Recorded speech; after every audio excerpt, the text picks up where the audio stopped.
Hey everyone, welcome back. Today we're taking a deep dive into something I know a lot of you are curious about, manifestation. Yeah, it's one of those things that gets tossed around a lot. People hear thoughts become things, and it can sound kind of like magic. Exactly. So we're going to try to break it down, look at both the, I guess you could say the spiritual side and then also the practical stuff. What does it actually look like to try and manifest something? Well, the source we've been looking at emphasizes that it really is a blend of mindset, energy, and action. It's not just about wishing really, really hard for something. Right, so no magic lamp required. Maybe not a lamp, but definitely some work involved. The source actually breaks down manifestation into a whole process. Okay, I'm intrigued. Lay it on me. Step one. First, it's all about clarity. You got to get really clear on what you actually desire, and the source emphasizes it can't be vague like, I want to be successful.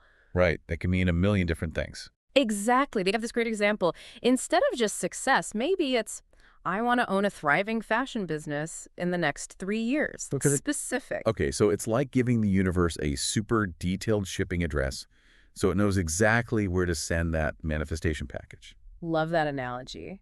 And once you've got that crystal clear desire, it's all about visualization, like really immersing yourself in the experience of achieving your goal. Okay, I'm with you. So if my goal is that fashion business, I should be picturing myself, I don't know, taking a bow at Fashion Week. Exactly. And it's not just seeing it, it's about feeling the emotions, that pride, the excitement, like it's already happened.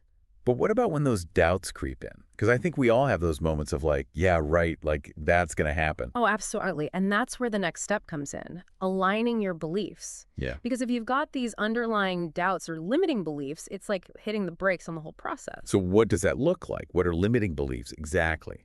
There are those sneaky little voices in our heads that say things like, you're not good enough, or you'll never be able to pull that off. Us. We all know those voices. Right. And the key is becoming aware of them and then actively challenging them. Like, is this belief really true? What evidence do I actually have to support it?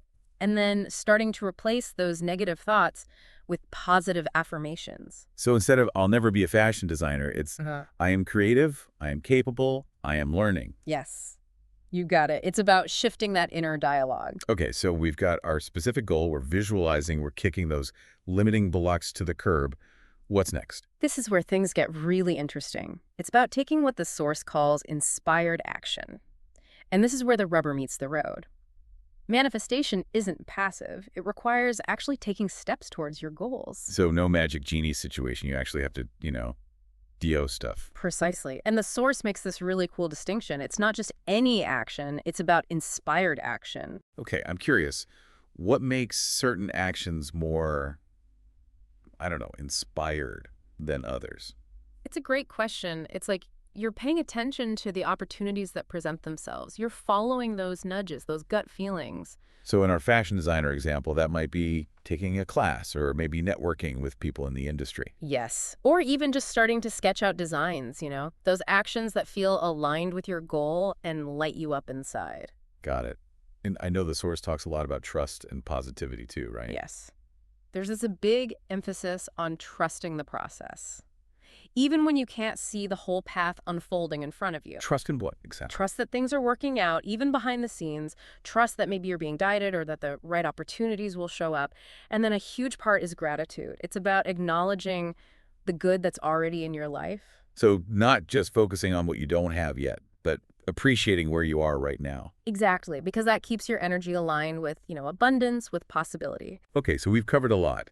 Clarifying desires, visualization, tackling those limiting beliefs, taking action, all while staying positive and trusting the process. Ooh. Are there any practical tips, specific things people can do to make this easier? Absolutely. The source mentions affirmations, vision boards, journaling. Those were classics. Have you tried any of those yourself? And how do they actually work? I'm a big fan of affirmations. It sounds so simple, but just repeating something like, I am capable and deserving of success. I love that one. It really can shift your mindset over time. Vision boards are great for keeping your goals visually top of mind. And then journaling, that's powerful for getting clear on what you want and connecting with, your intuition. I'm definitely going to try incorporating that affirmation into my daily routine. because sometimes it's easy to forget that you are capable and deserving. Absolutely. And then the source also talks about the importance of surrounding yourself with supportive people, being around those who lift you up and believe in you. Yeah, your environment definitely plays a role. And then, of course, the big one, patience, because this stuff doesn't happen overnight. Exactly. It takes time and persistence. So to wrap it up, it sounds like manifestation really is this blend of mindset, energy, action, Mhm. all working together. Yes. And even if someone's super skeptical about the whole universal energy part of it, these techniques can still be super valuable for self-motivation. That's such a good point. Whether you approach it from a spiritual side or a more practical angle, it's about getting your thoughts, your feelings, and your actions all moving in the same direction, believing in yourself and taking those steps. Couldn't have said it better myself. So here's a question for everyone listening. If you could manifest one thing in your life right now, what would it be? And what's one small step you can take today to move towards that? Keep exploring this concept, experiment with some of the things we talked about, and see what happens.